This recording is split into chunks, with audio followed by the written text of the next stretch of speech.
Have you ever stopped to wonder if the world we perceive with our senses is the only reality? Like, really, truly stopped?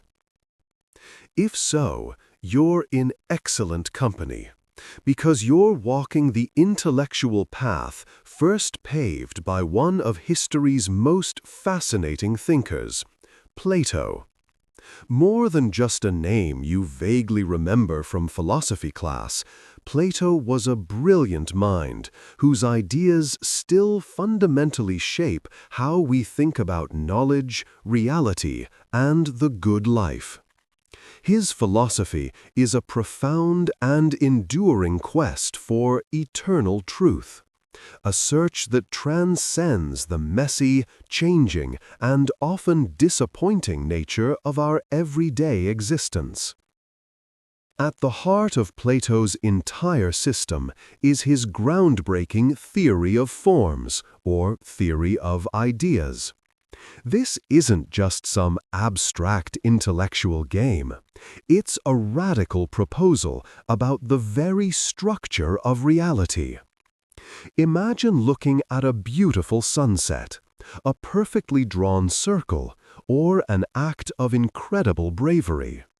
These things are all fleeting, imperfect, and eventually gone. The sunset fades, your drawn circle isn't truly perfect, and the brave act might be misunderstood. Plato's genius lay in asking, if all individual beautiful things, circles, and brave acts are imperfect and temporary, where does the idea of perfect beauty, the perfect circle, or perfect justice come from? Plato argued that these perfect concepts, these forms, exist not in our sensory world, but in a separate, non-physical realm. This realm of forms is the ultimate reality. It is eternal, unchanging, non-material, and absolutely perfect. The physical objects we see around us, the many circles, the many beautiful faces, the many just laws, are merely imperfect shadows or copies of their corresponding perfect form. The physical world is like a badly pixelated photograph. The world of forms is the original, high-definition source file. Think of it this way. When you see 1,000 different chairs, you instantly know they are all chairs, despite their differences in color, size, or material.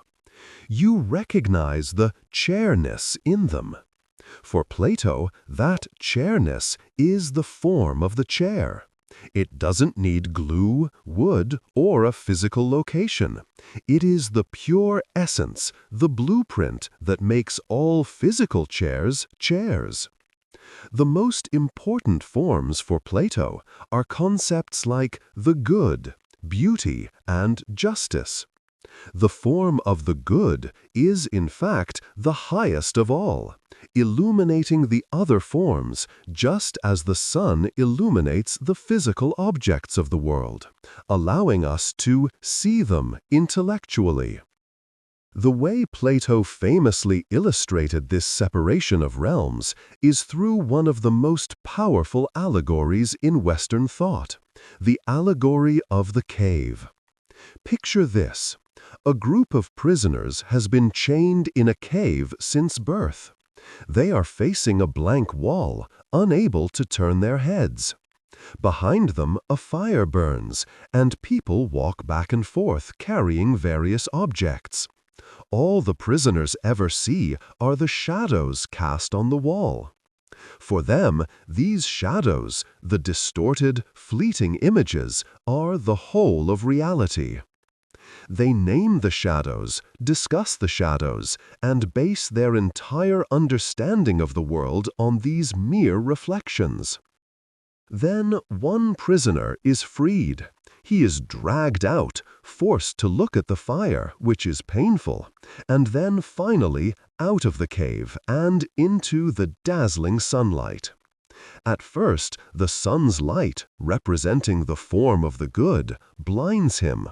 He can only look at reflections in the water, then at objects, and finally, he can look at the sun itself. This painful, jarring journey from the darkness of the cave, the sensory, imperfect world, to the brilliant sunlight, the world of forms and eternal truth, is Plato's metaphor for philosophical education. The freed prisoner's duty is then to go back down into the cave to tell his friends the truth. But what happens? They laugh at him, tell him his eyes have been ruined, and threaten to kill him if he tries to free them. This is a tragic and profound commentary on the difficulty of sharing genuine, non-sensory truth with those who are comfortable in their illusion. It highlights the philosopher's often lonely role as the one who has seen beyond the superficial appearances. So, how do we access these perfect forms, since they are not physically present? Plato believed the soul is immortal and existed in the realm of forms before it was imprisoned in the body. Therefore, knowledge is not learning, but rather an act of recollection, anamnesis.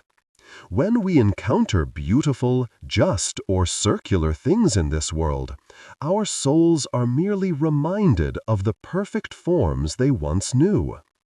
This is why true education for Plato is a slow, rigorous process of turning the soul away from the distractions of the physical world, appetites, wealth, fleeting opinions, and toward the intellectual realm.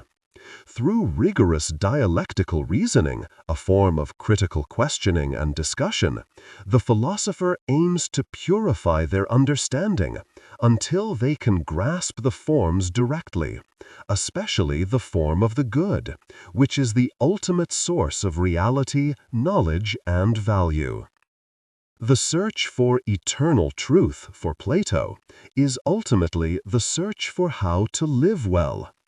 If all value, beauty, justice, goodness stems from the eternal perfect forms, then a life lived in alignment with these truths, a life of reason, self-control, and contemplation, is the only genuinely worthwhile life. It is a timeless and thrilling invitation to step outside the cave of popular opinion and fleeting sensation and begin the difficult but infinitely rewarding journey toward ultimate reality. What did you think of Plato's incredible journey from shadows to sunlight? Let me know in the comments below if you've ever felt like you were seeing just the shadows.